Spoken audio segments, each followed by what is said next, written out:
पोषण अध्यायर प्रश्नावली आलोचना करबा फास्ट चैप्टर पोषण क्वेश्चन आंसर डिस्कशन करबा ताले हमर बही प्रश्नावली जो क्वेश्चन आंसर अछि ताको डिस्कशन करबा साधारणतः बेसिकली ऑब्जेक्टिव क्वेश्चन की डिस्कशन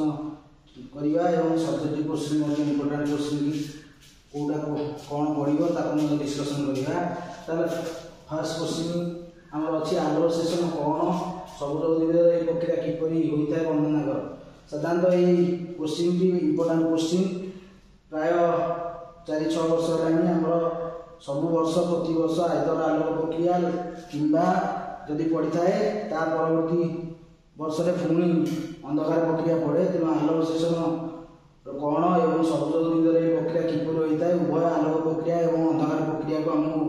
लिखा पड़ो एवं ये 4 मार्किया क्वेश्चन पड़ो लॉन्ग टाइप क्वेश्चन जो थे कि आम डेफिनेशन आलोक सेशन संज्ञा लिखा तार समीकरण लिखा एवं तापर आम सबुज उद्भिद ये आलोक प्रक्रिया केमती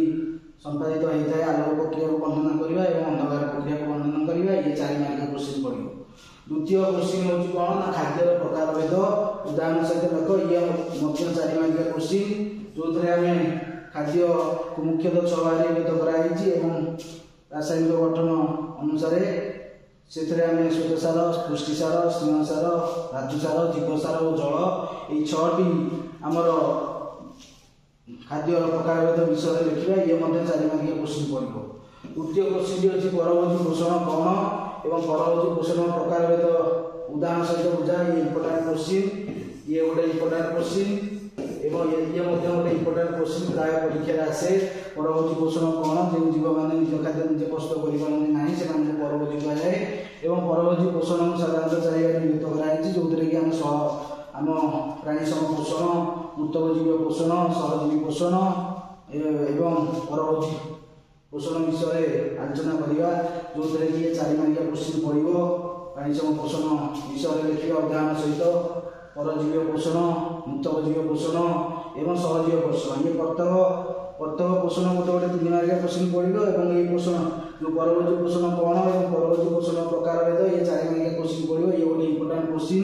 examination board examination point of view बुझेगा। चतुर्थ मनुष्य खाद्य नल विभिन्न अंश देख और पार्टी खाद्य परिवर्तन किपरि होता है बुझा ये प्रायः 3 मार्किया क्वेश्चन पड़ो बुझेगा जो कि आम खाद्य नल विभिन्न अंश पार्टी आरंभ हो मलद्वार पर्यटन लंबी और पार्टी खाद्य केमती परिवर्तन होता विषय लिखा। चतुर्थ पंचम क्वेश्चन है पाकस्थली गठन और कार्य पाकस्थली गठन कार्य ये 4 मार्किया क्वेश्चन जो कि प्राय पाकस्थली ऊपर अंश को आमर कार्डियाक स्टोमाक तल भाग को पाइलोरिक स्टोमाक और पाकस्थली साधारणतः केमती पाचन रस क्षरण होता है और पाचन रस विभिन्न प्रकार एंजाइम थाए जो पुष्टिसार जात खाद्य परिवार कराए और स्नेहसार जात खाद्य गैस्ट्रिक लाइपेज एंजाइम द्वारा फैटी एसिड और विषय परिणत हुए एवं पेप्सिन और लेनिन एंजाइम उपस्थित आमर प्रोटीन पेप्टोना प्रोटीन से परिणत हुए ये आमर देखा। षष्ठ क्वेश्चन भी आम पाक नली सहित गठित ग्रंथि गुड़िकर नाम और कार्य लख ये 3 मार्किया क्वेश्चन आसो ये इंपोर्टेंट पाक नली सहित गठित ग्रंथि गुड़िकर नाम और कार्य जो कि आम लाल ग्रंथि आमर जठर ग्रंथि अग्नाशय यकृत यांत्रिक ग्रंथि ये सब विषय यांत्रिक ग्रंथि विषय आलोचना कर ये लिखा। सप्तम क्वेश्चन भी आम अच्छी संक्षिप्त उत्तर दियो ये लॉन्ग टाइप क्वेश्चन साधारणतः 4 मार्किया क्वेश्चन और 3 मार्किया क्वेश्चन पड़गला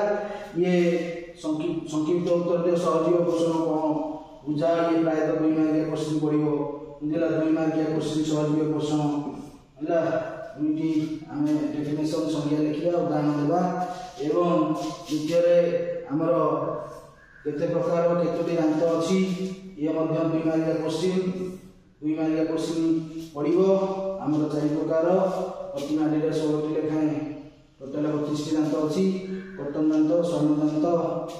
चर्वण दांत पेषण दांत लिखा एवं गला जीव केते प्रकार स्वाद बाहर जीवर अन्य कार्य गुड़िक कौन साधारणतः जीव 3 प्रकार स्वाद बाहर इटा पिता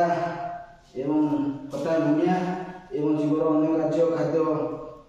को दांत निकट में पहुँचेगा और कथा कह साहय करे साधारणतः साधारणतः पाकस्थल खाद्य पुष्टिसार खाद्य तरल मंडल परिणत होता है जहाँ चाइन कहुए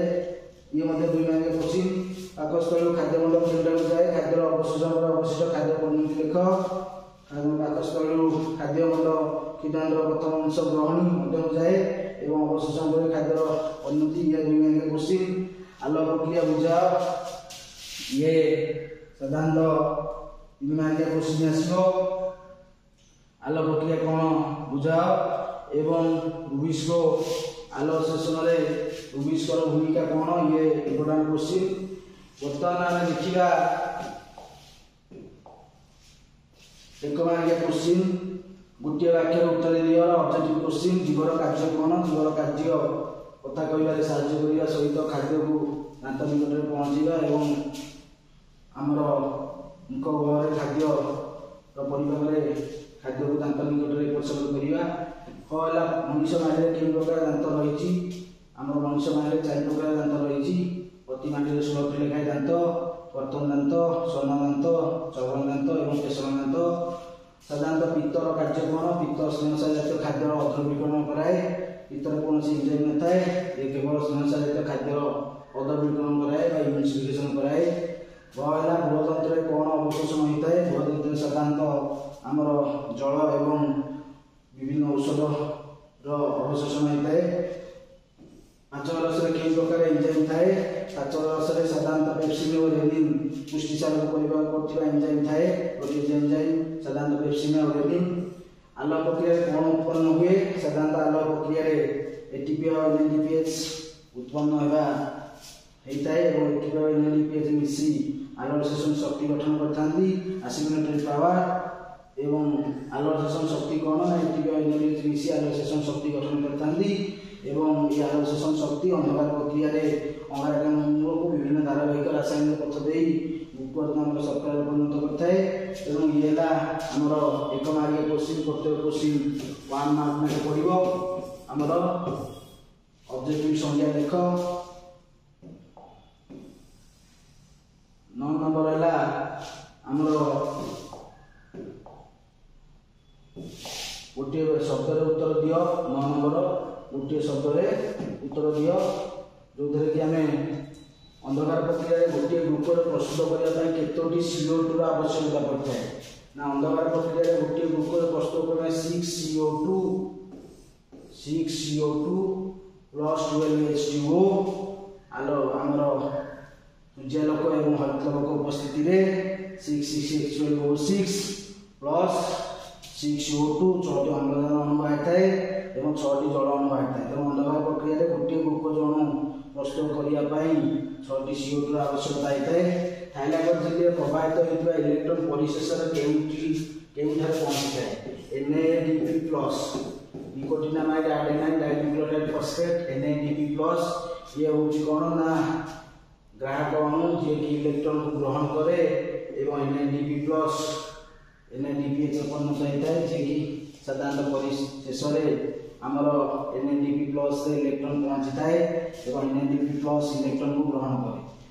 गला आमर टाइलिन एंजाइम केउथिरे रही थाए लाल रे टाइलिन एंजाइम थाए लाल रे टाइलिन एंजाइम थाए एवं टाइलिन एंजाइम साधारणतः स्टार्च को माइक्रोज परिणत करता है गला आम शरीर केउटे एक निश्चित ग्रंथि अग्नाशय पैंक्रियाज आम शरीर पैंक्रियाज हूँ गोटे निश्चित ग्रंथि कहीं ना पैंक्रियाज उभय आम एंजाइम हर्मोन क्षरण कर पैंक्रियाज को निश्चित ग्रंथि कहुए साधारणतः पैंक्रियाज पैंक्रियाटिक अमाइलेज थाए एवं ये पैंक्रियाटिक अमाइलेज साधारणतः आमर pancreatic amylase pancreatic lipase pancreatic protease तेणु पैंक्रियाज रे एंजाइम और हार्मोन उभय क्षरण कर पैंक्रियाज होचे निश्चित ग्रंथि 10 नंबर आसिला पाकस्थल ऊपर अंश कार्डियक स्टोमाक और तल अंश कौन कहा जाए ना पाइलोटिक स्टोमाक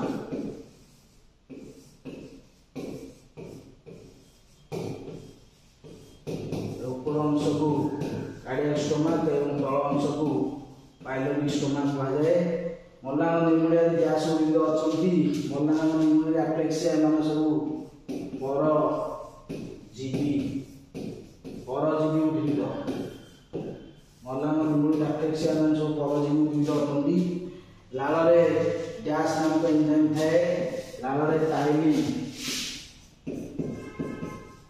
टाइलिन नामक एंजाइम थाए टाइलिन नामक एंजाइम थाए जे श्वेतसार जातीय खाद्य को नाइट्रोजन परिणत करे। चतुर्थ है खाद्य पवन जे जहाँ बाटे चालू रहा वर्षा दिन रही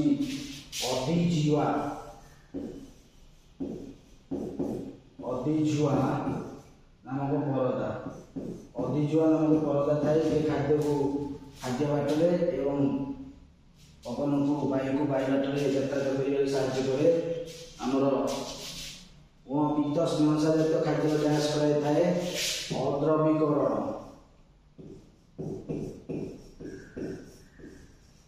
अद्रवीकरण बा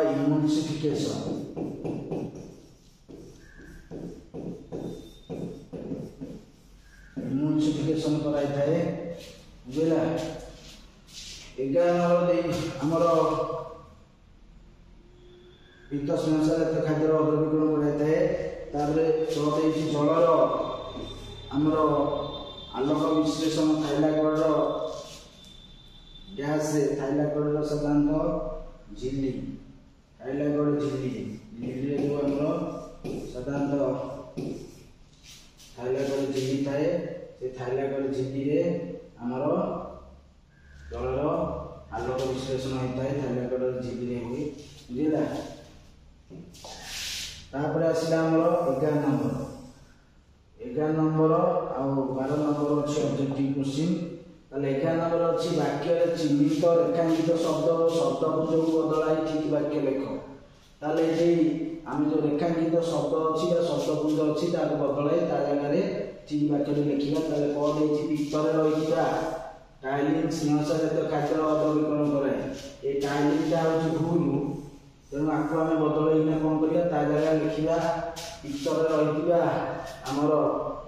पित्त लवण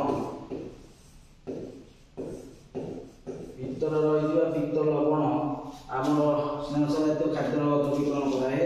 खरे कौन मनुष्यर प्रतिमारी 2टी कर्तन दांत थाए मनुष्यर प्रतिमारी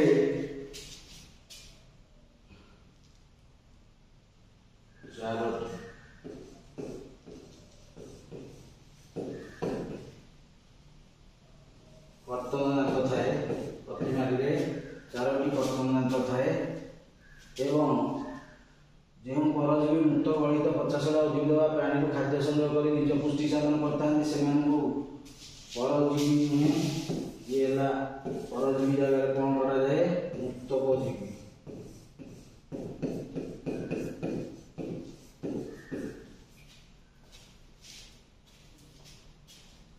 मुक्तकजीवी कहुए। प्लाज्मोडियम एक बाह्य परजीवी प्लाज्मोडियम हूँ गोटे अंतःपरजीवी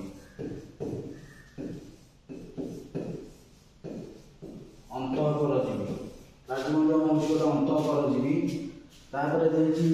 12 नंबर प्रथम 2टी शब्दर संपर्क को देखी तृतीय सह संपर्कित शब्दटी कौन हम लेख। ताले ये क्वेश्चन 12 नंबर क्वेश्चन प्रथम 2टी शब्द मध्य संपर्क को लक्ष्य कर द्वितीय 2टी शब्द को पूरण करवा बुझेगा। ग्लूकोज हूँ गोटे कौन ग्लूकोज हूँ गोटे श्वेतसार तेणु आमिनो अम्ल कौन गोटे ना पुष्टिसार आमिनो एसिड पुष्टिसार श्रृंखल आमिनो एसिड श्रृंखल को नहीं पुष्टिसार गठित तेणु आमिनो एसिड हूँ गोटे पुष्टिसार। खरे प्लाज्मोडियम अंतःपरजीवी ताले मुकुट हूँ कौन बाह्य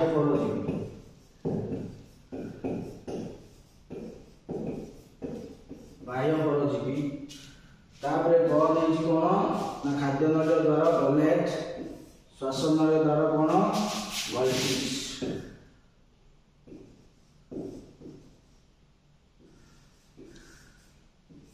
श्वासन नल द्वारा हूँ कौन गल्टिस गहला ग्लाइकोलाइसिस कोषजीव साइक्लिक अम्ल चक्र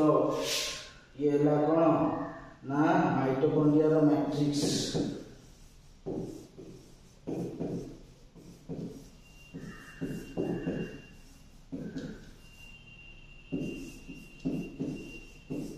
माइटोकॉन्ड्रिया मैट्रिक्स साइक्लिक अम्ल चक्र होता है। ये साधारणतः सेकेंड चैप्टर आसी क्वेश्चन भी ता सहित आमर गोटे नामांकित चित्र पड़ो। नामांकित चित्र कौन पड़ो ना मनीषर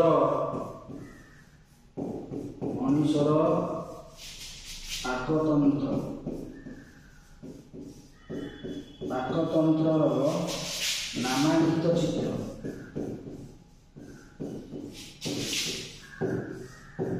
अंकन कर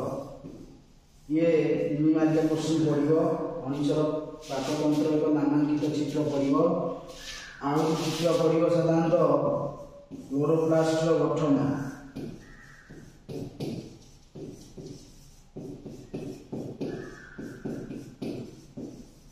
क्लोरोप्लास्ट गठन चित्र ता सहित ये चित्र पड़ो नामांकित चित्र। ये नामांकित चित्र रे हम चारटा एटलिस्ट 4टा लेबलिंग करवा एवं चित्रटी करवा जो 3 मार्क। ता सहित आमर परीक्षण गोटे पड़ो। से परीक्षण रे देखि देथबा आलोक शोषण आलोक प्रक्रिया पय आलोक आवश्यक किबा हरितलवक आवश्यक आलोक आवश्यक किबा हरितलवक आवश्यक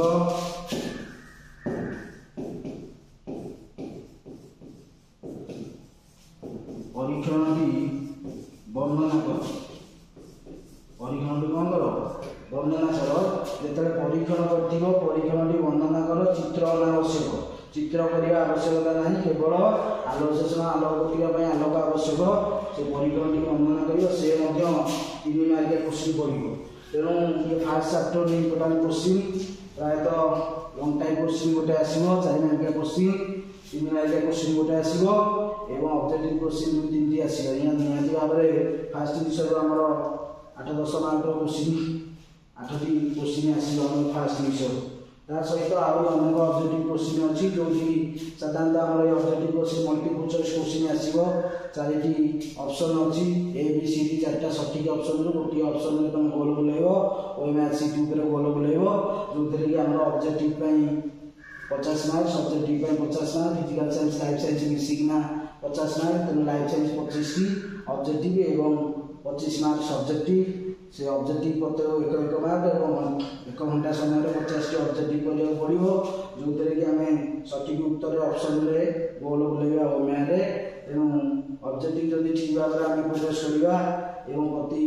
बही की लाइन बाय लाइन ठीक से पढ़ी ऑब्जेक्टिव आम फोकस कले भल मार्क रखिपर। ये फास्ट चैप्टर आम प्रश्नोत्तर प्रश्नावली सेकेंड चैप्टर को डिस्कसन करिबा।